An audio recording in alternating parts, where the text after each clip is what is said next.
Welcome to today's session, Master Gratitude Recode, Rewiring Stress into Resilience and Success. Hi everyone, I'm Julio Ylagan, a mindset and mental wellness advocate using neuroplasticity, brain training, and proactive distress defense. Today, I want to show you how stress is not your enemy, it's your greatest ally for growth and success as a health coach and leaders. So today let's talk about eustress and distress and how it can affect your mind, body, and performance, business, and life in general. Second, three practical steps to master gratitude recode. And third one is NLP and brain training and proactive distress defense tools. So, as health coach or leader, how do you deal with stress? Or what do you think stress is? Type in the comments below.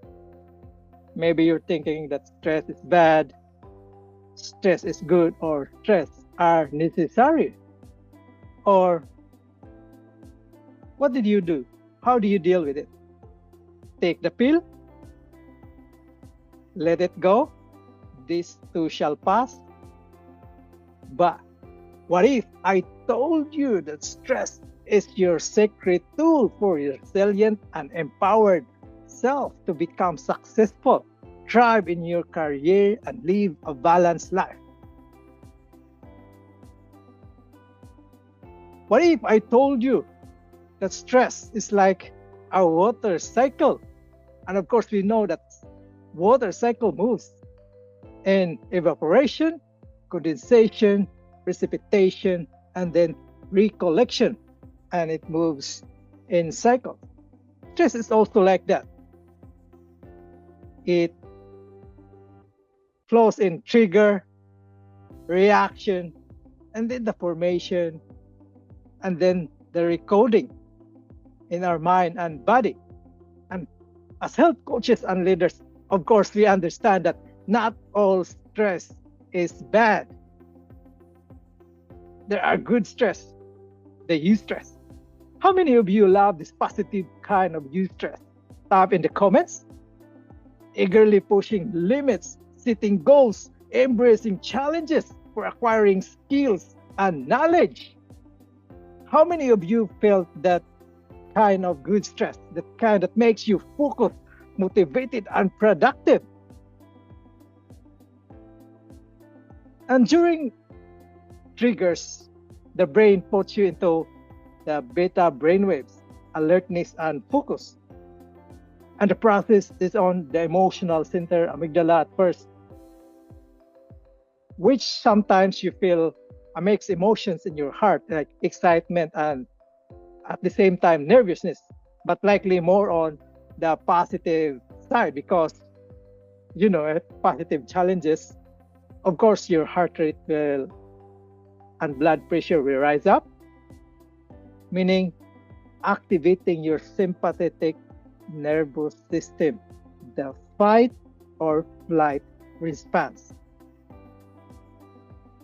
And since it's positive because of its potential knowledge and skills you gain along the way, that's where you say, I love challenges. Can you relate to that? It boosts your happy hormones like dopamine and serotonin, shifting your brain frequency between alpha, a more calm alertness and focus for execution at the prefrontal cortex. Then our brain starts to create neural pathways, just like your hands, and coat it with myelin. Every time you practice or do something, it coats just like a sleeve in your hand. Then new skills or goals start to form or you achieve them. But it's important to have this coherent with the heart, feeling positive and a balance sympathetic and parasympathetic nervous system, and of course with the brain. And that's what pro athletes and high achievers do. Question, health coaches: when was the last time you have a good rest? Do you have one, or every day you keep pushing and pushing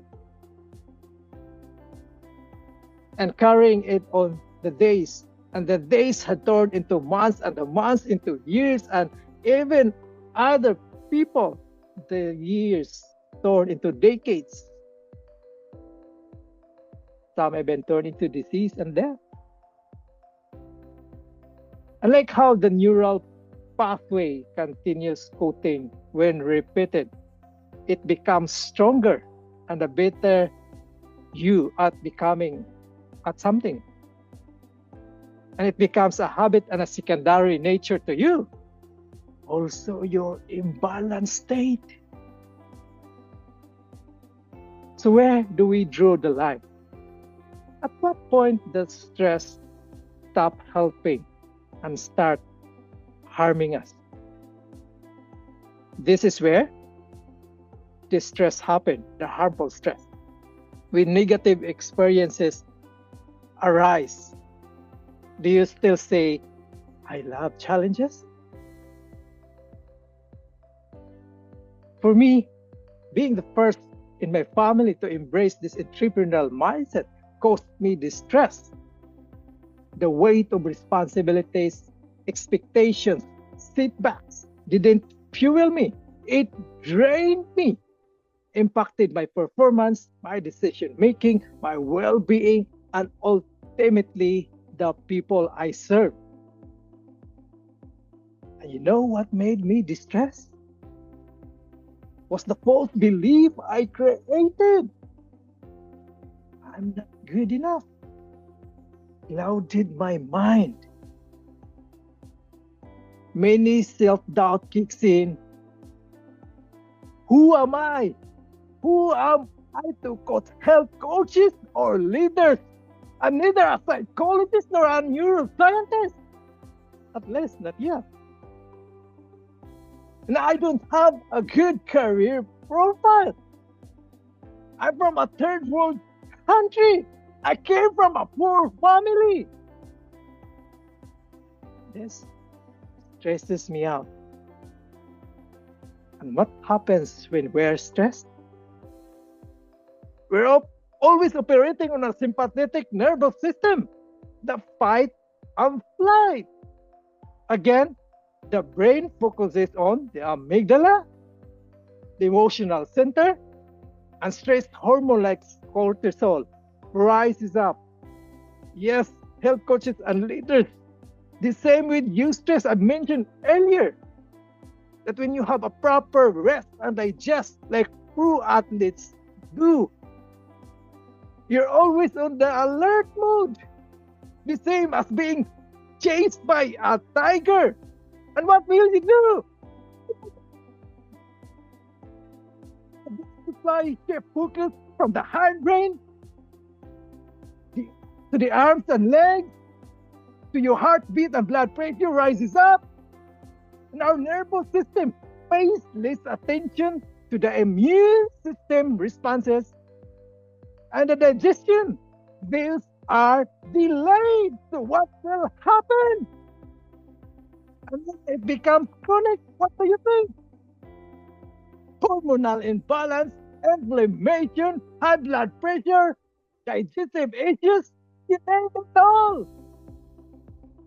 A prolonged exposure is where they manifest into physical challenges. So when the chronic distress took a toll on me, not just mentally, but physically, disrupting my metabolism and immune system. You know what solutions I used? I didn't take the blue pill. I used the Gratitude Recode. I learned from personal development and many tools like NLP, hypnotherapy, timeline therapy, subconscious recoding. The secret is simple. Shift the I to AU. Rewire your mind to shift from these empowering, these stressful identities that are in your head, and mostly you are unconscious right now, into an empowering for growth, empowering you for growth and resilience. And in neuroscience, practicing gratitude shifts our brain activity again from the amygdala, the stress center, to the prefrontal cortex, the executive center, harnessing the alpha beta brainwaves, parasympathetic and sympathetic nervous system, balancing with a grateful heart for a balanced performance and healing or recovery, like what pro athletes do. Like performance, then rest and digest. But how about you? Well, no one knows until I had a breakdown. But you don't have to wait for a breakdown, for a challenges. That's why I'm so passionate about in mindset and mental wellness, using neuroplasticity brain training tools to help you, help coaches and leaders. So you can also help with your clients, help with your team. Of course, I value or I respect everyone's value. Not all coaches or leaders share the same compassion and empathic values with me. So I choose to help those who value caring other people. So the shift lowers the cortisol and boosts the dopamine, the happy hormones, and serotonin, shifting the nervous system back into a parasympathetic state, the rest and digest, allowing you to flow the state between alpha and beta and execute at the prefrontal cortex. And gratitude condenses our distress. Like how the rain condenses this cloud, turning into a powerful rain that fuels growth. Gratefulness condenses these negative challenges into a powerful rain of learning that nurtures life. How many of you experience something, then later on you realize, oh, that's why it happened to me? You learned, you grow. The pain or trouble set you free. Like if you're lifting weights, you love the pain of building muscles, right? You learn, you grow. Mental and emotional resilience necessary for sustainable success and fulfillment. So, the secret is the proactive distress defense, Gratitude Recode, and I call these 3 steps as MBF. First is the morning alpha brainwave activation. Because of course, if you don't have a proactive distress or the good rest and digest balancing state, like what pro athletes do, you sleep with a beta brainwaves. So of course, you wake up with a beta brainwaves and alert. And what does alertness do is hinder you from your performance. And first is the first moment you wake up, before getting up, take 3 deep slow breaths and heart focus. Place your palms on your chest and let the air flows in through the nose and into the heart, deeper and slower than usual. This slows down your heart rhythm and activates the parasympathetic nervous system. Then read, affirm, or visualize the three things you're grateful for. Like if this is your first time, this is what I did, like writing gratitude journal every night before bed. So if you're just starting out, visualize what things you're grateful for, and each night write it down, these three things, and then during the day before waking up, read, affirm, and visualize these things.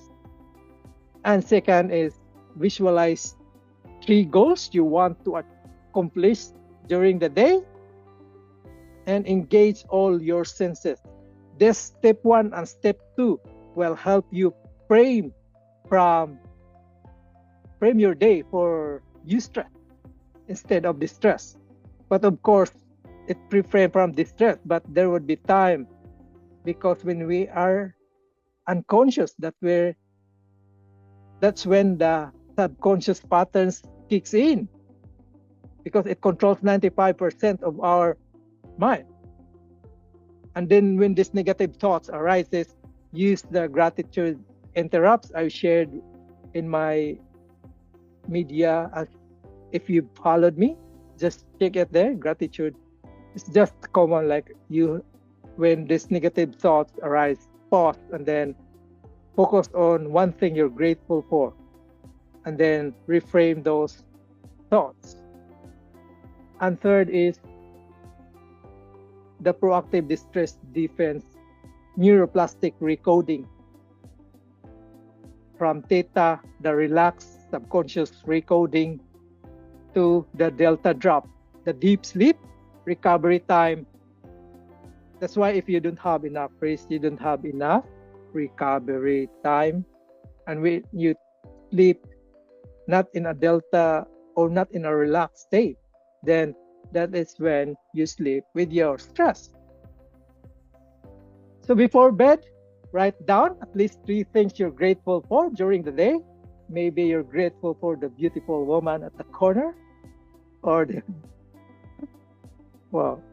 don't do this when your wife is around or something, or your girlfriend. Just kidding. Whatever it is, maybe the cool breeze of the air around the bay when you walk by. Anything you're grateful for. And then second is read, affirm, and visualize them 3 times before sleeping, and end with 3 deep and slower heart-focused breaths again, and with a calming phrase. I rest, I release, I renew.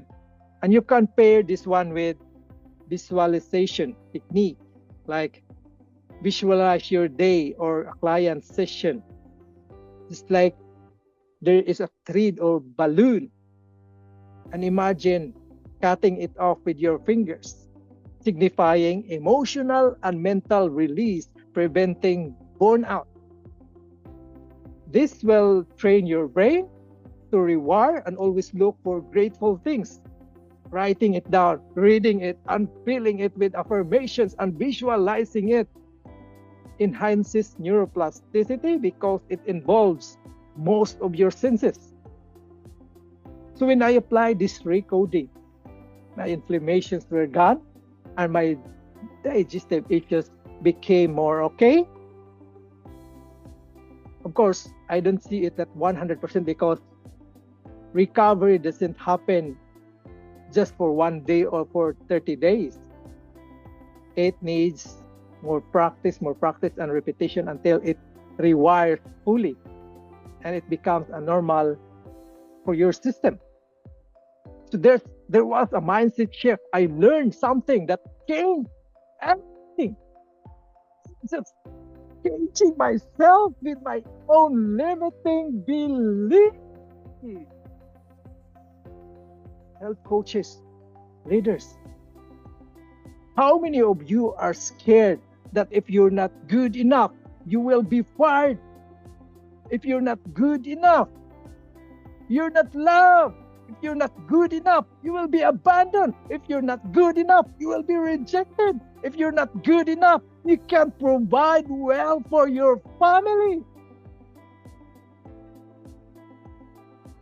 Once I recoded this belief with gratitude, I saw that all great coaches started as new.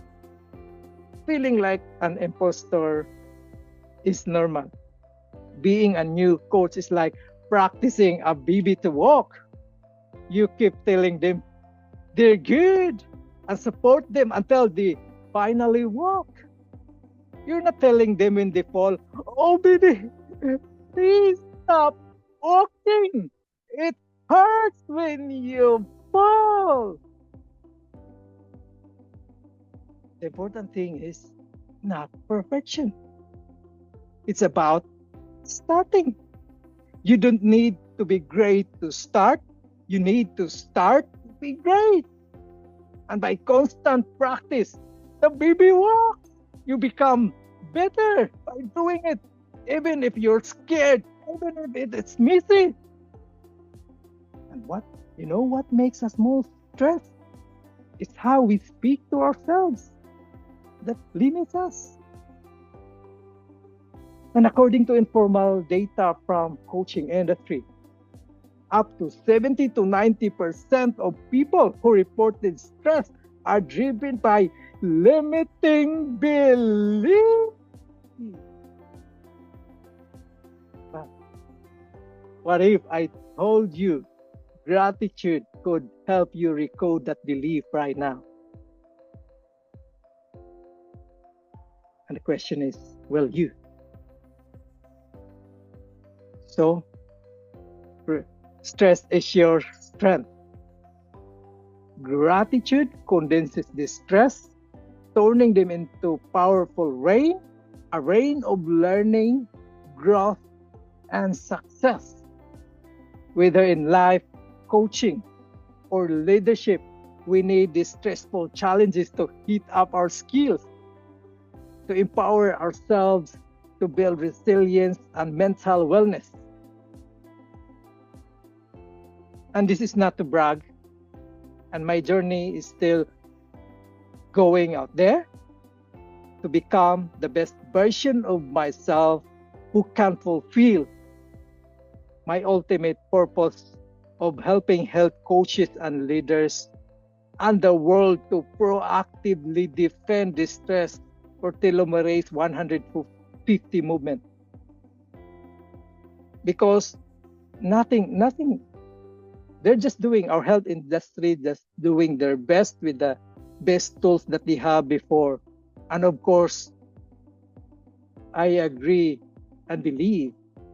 And sorry if this is not your view, I understand and I respect your value. But there are good science out there, and there is also bad science. And neuroplasticity really was a breakthrough in these few decades that we have, and how our mind has the power to heal and to achieve everything you wanted your life, to heal the body, to create a life you wanted, that limited by the programming surrounded us that keeps us in cage. These limiting beliefs, these cultural beliefs. And remember, connect with me in my social links here. And together, let's make an excellent reality. Remember, your stress is your strength. Cultivate gratitude to recode the stress into Eustress, because gratefulness is the stress' greatest condensing power. Thank you very much, and have a good one.